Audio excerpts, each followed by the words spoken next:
और माता रमाबाई की याद में बाबा साहब कुछ दिनों के लिए एक कोठरी में बंद हो गए और साधु बन गए। लोगों ने बहुत प्रयास किया कि बाबा साहब को बाहर निकाला जाए, कहीं बाबा साहब कुछ उल्टा सीधा गलत ना कर लें। जय भीम, जय भीम। आपकी याद है, एक बार अपने लिए तालियां बजाओ। तो इसी मई महीने की जो आगामी दिनांक है 27 मई सन 1935 को माता रमाबाई बाबा साहब और इस पूरे देश के करोड़ों करोड़ों बच्चों को रोता हुआ छोड़कर इस दुनिया से चली गई। और वो बाबा साहब की ज़िंदगी में वो पल था जब बाबा साहब ने पहली बार ज़िंदगी में अपने आप को असहाय महसूस किया, कमज़ोर महसूस किया। और माता रमाबाई की याद में बाबा साहब कुछ दिनों के लिए एक कोठरी में बंद हो गए और साधु बन गए। लोगों ने बहुत प्रयास किया कि बाबा साहब को बाहर निकाला जाए, कहीं बाबा साहब कुछ उल्टा सीधा गलत ना कर लें, उन्हें समझाने का प्रयास करा जाए। लेकिन बाबा साहब किसी के कहने से भी उस चार दीवारी से बाहर, उस कमरे से बाहर नहीं आए। और बाबा साहब अंदर ही अंदर, अपने अंदर चिंतन मंथन करते रहे कि जो मेरी जीवन संगनी थी, जिसके कारण मैं इस युद्ध को, इस संघर्ष को कर पा रहा था, आज वो मेरे साथ नहीं है। क्योंकि प्रति एक पहलू के एक मतलब हर सिक्के के दो पहलू होते हैं। जैसे एक सिक्के में मतलब टेल होता है और हेड होता है, उसी प्रकार इस जीवन की जिंदगी को चलाने के लिए जो इंसान है उसके भी दो पहलू हैं, एक महिला और दूसरा पुरुष। तो बाबा साहब अब अकेले रह गए थे, उनकी जो पत्नी थी उन्हें छोड़ के चली गई। ये बाबा साहब की ज़िंदगी में आघात तो पहले भी कई लगे थे, लेकिन ये एक ऐसा आघात था जिसकी पूर्ति की नहीं जा सकती थी। उससे पहले बचपन में जब बाबा साहब 5-6 वर्ष के थे, तो जो बाबा साहब की माँ थी, माता भीमाबाई, उनका नाम था माता भीमाबाई। तो जब बाबा साहब बिल्कुल छोटे थे, 5 साल के थे, 5 वर्ष के थे, तो माता भीमाबाई भी उस समय चल बसी थी। लेकिन माता भीमाबाई ने उस छोटे से बच्चे भीम से, जब बाबा साहब को भीम कहते थे, तो भीम से एक वचन लिया था कि बेटा आपको इतना पढ़ना है और इतना पढ़ना है, जो ये समाज में व्याप्त गंदगी है, बुराइयां हैं, उन सब आपको हटाना है। तो बाबा साहब ने उस 5 साल के छोटे से बच्चे ने उस समय कसम खाई थी कि माँ, मैं जो आप कह रही हो उतना ही पढ़ूंगा और उससे बढ़ के पढ़ूंगा, और अगर मैं वो पढ़ाई नहीं कर पाया तो उस 5 साल के बच्चे ने कहा मैं अपने आप को गोली मार लूँगा। ये 5 साल के बच्चे की कितनी बुद्धि होती है, लेकिन बाबा साहब उस 5 वर्ष की उम्र में भी इतने बुद्धिमान थे, इतने विद्वान थे कि इतने आगे वाली बातों को कितने सहजता से कह रहे थे। और जब दूसरी बार बाबा साहब के जीवन में ये पल आया, यानी कि पहली महिला छोड़ा माँ थी और दूसरी जो महिला थी वो पत्नी थी, बाबा साहब ने बहुत असहाय महसूस किया। और असहाय महसूस करने के बाद जब बाबा साहब बाहर आए, तो बाबा साहब को माता रमाबाई की वो बातें याद आई जो माता रमाबाई ने मरते वक्त उनसे कही थी कि कोई बात नहीं, हमने 4 बच्चों को खोया है, इसकी कोई दिक्कत नहीं, लेकिन आप तब तक हार मत मानना, तब तक इन बच्चों के जो अधिकार हैं, जो खोए हुए अधिकार हैं, तब तक आप इन्हें वापिस ना दिला दो।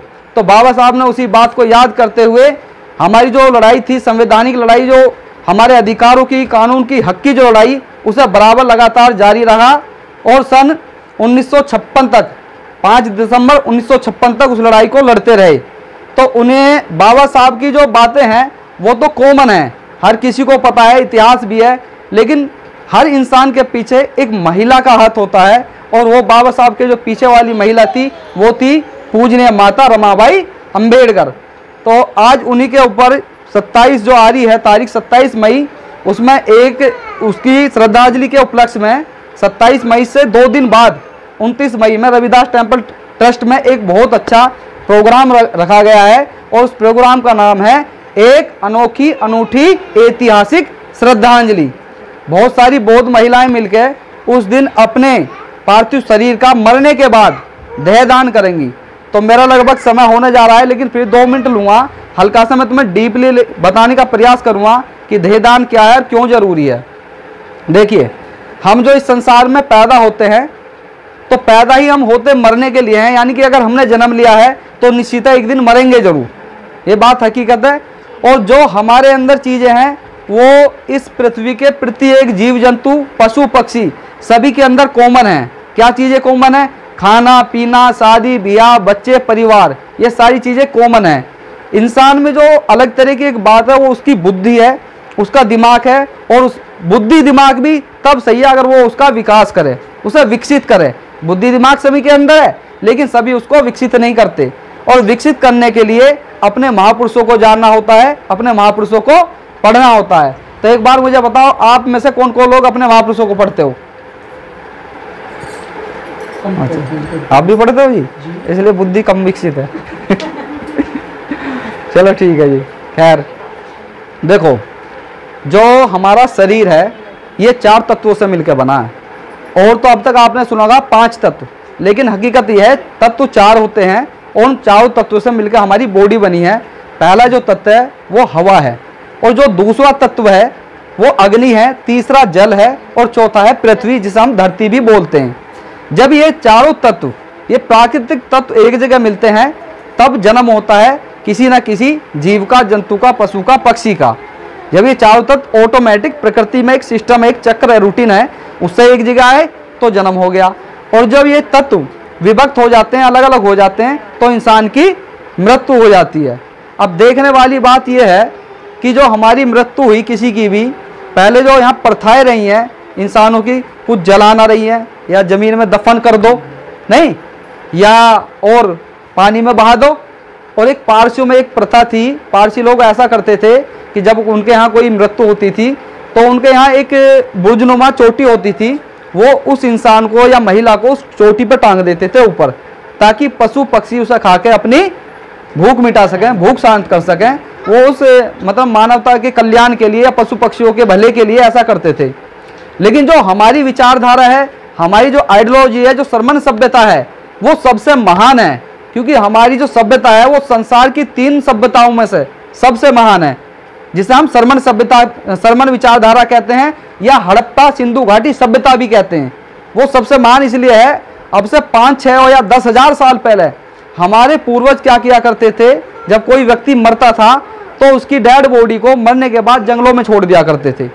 अब से कितने वक्त पहले, धीरे धीरे इसलिए छोड़ दिया करते ताकि जंगल के पशु पक्षी खा के अपनी भूख शांत कर सकें।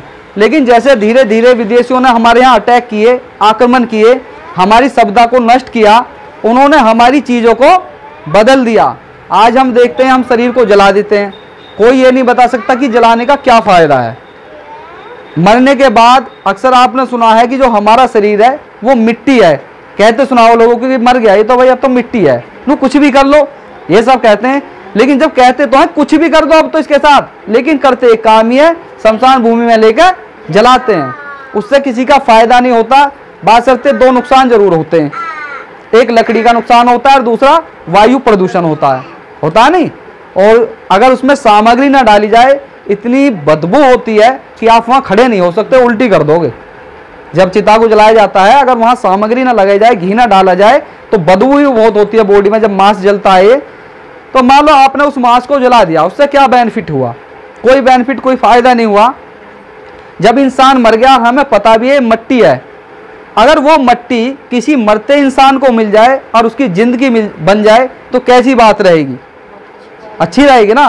तो ये जो हम ये प्रोग्राम करने जा रहे हैं भीम ज्ञान चर्चा संघ के सानिध्य में, और जो प्रबुद्ध सेवा संस्थान है उसके सानिध्य में होने जा रहा है, और भीम ज्ञान चर्चा संघ इसके लिए प्रेरित कर रही है, लोगों को जगा रही है कि आप लोग जागिए और इस तरीके से चलिए, जो हमारी पुरानी विरासत है उसको जिंदा कीजिए। और इसके लिए महिलाएं, प्राथमिक महिलाएं आह्वान कर रही हैं, और जो हमारे जो देश की बौद्ध महिलाएं हैं वो पूरे जोर शोर से इस पे काम कर रही हैं। काफ़ी महिलाओं के फार्म भरे जा चुके हैं। तो जो मैं एक बात बता रहा था अब लास्ट में, कि जब मिट्टी है शरीर और कोई व्यक्ति मर रहा, आज के इस युग में इतनी बीमारियां लोगों में हैं। आप देखो 5 साल का बच्चा भी मर जाता है, 10 साल का, 12 का, 18 का, जवान। किस कमी से? कि भाई इसको किडनी नहीं है, इसका लीवर खराब है, इसके लंग्स फेफड़े खराब हैं, इसका हार्ट दिल खराब है, और उन्हें वो चीज़ें मिल नहीं पाती, उनका अभाव है। क्यों? अपनी कौन लिगाड़ के देगा? किसी दूसरे को मरना थोड़ी है। लेकिन इंसान कभी सोचते नहीं कि जब हम मर रहे हैं और वो शरीर हमारे काम का नहीं, जिसे जला दिया जा रहा है, तो उससे अच्छा तो है कि हम उसको दान कर दें, तो किसी न किसी की जिंदगी बन जाएगा। एक छोटा सा एग्जाम्पल रखूँगा। अधिकतर महिलाओं के लिए, महिलाओं में खून की अधिकांशतः कमी रहती है पुरुषों के मुकाबले, और वैसे भी डिलीवरी के समय उन्हें ब्लड की आवश्यकता पड़ती ही पड़ती है। अब आप अगर सोचो जो ब्लड आपके लगता है वो ब्लड किसी ने डोनेट किया होता है, दान किया होता है। अब मान के चलो अगर वो ब्लड देने वाले बंद कर दें तो क्या होगा, कितनी मौतें होंगी भारत में। तो वो भी तो किसी ने दान किया आपके लिए। अगर वो लोग भी स्वार्थी हो जाएं कि भाई हम नहीं दान कर रहे, हमारा खून है, हम क्यों ना किसी को, और वो तो अपने जिंदे पे देते हैं ना। तो देखो, किसी को जीवन देना सबसे बड़ा दान है और सबसे बड़ा पुण्य है, सबसे बड़ा परमार्थ है। तो इसलिए ये बॉडी है, डेड बॉडी हमारे किसी भी काम की नहीं है। अगर हम अपने मरने के बाद उस बॉडी को दान कर देते हैं तो उसमें जो कीमती और महत्वपूर्ण अंग हैं उनको एम्स के डॉक्टर रख लेंगे, और जब जब किसी को भी आवश्यकता पड़ेगी, जहां लगता है मान लो 18 साल का बच्चा है, अकेला है अपने घर में और पता चला किडनी खराब हो गई है, तो वो किडनी दी जा सकती है, उसे बचाया जा सकता है। तो इसलिए दहेजान का जो प्रोग्राम है ये बहुत जरूरी है। और इसी के साथ मैं अपनी बात का विराम देता हूं। सभी को जय भीम, नमो बुद्धाय। और इससे आगे की कड़ी में मैं अपने गुरु जी श्रद्धा रमेश गौतम जी जो भीम सपूर गाजियाबाद से हैं, मैं उनको आमंत्रित करता हूं कि वो आएँ और अपने इस पर विचार रखें। सब्सक्राइब करें आपके अपने चैनल समता आवाज़ टीवी को, बेल आइकन दबाना ना भूलें सबसे पहले हमारी वीडियो देखने के लिए।